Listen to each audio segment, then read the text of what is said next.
In this tutorial, we'll explain the interface of the project window. On the left-hand side, we find the Sources module. Here you can select the source you want to work with. For offline projects, you can select up to 4 video sources stored on your computer. For online projects, you can add the URL of your desired streaming platform.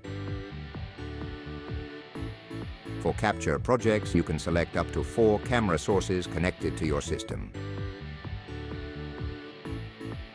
In the main module, you'll find the viewing screen of the selected signal. This is where you'll see the image you're working on. If you have more than one signal, the selected source will be displayed on the left panel. Below the viewing screen, you'll find the Timeline module, where the video's timeline and advanced playback controls are located.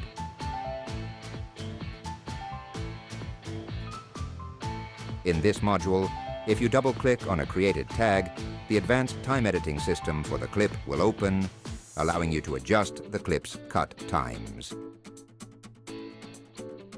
On the right-hand side, there are 2 panels. The top panel is the Tags panel, where all created tags will appear, showing their name, start time, end time, clip duration, minute, score, and any additional information you've chosen to include. In the bottom left corner of this module, you'll find 3 icons. The first icon allows you to export the selected tags locally to your computer. The cloud icon enables you to export your clips directly to Cloud Lab.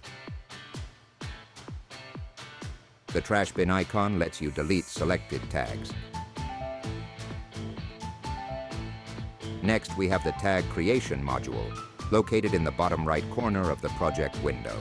Here you'll see all the tags you've created and will work with during your analysis.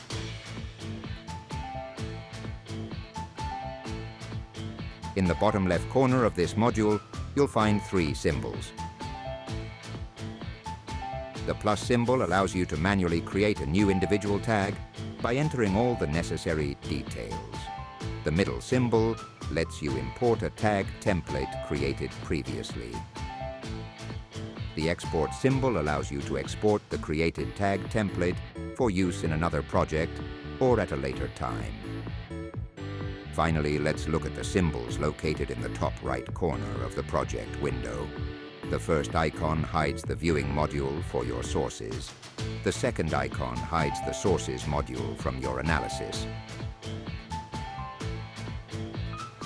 Don't forget to follow us to stay updated on all the latest features of your sports analysis system.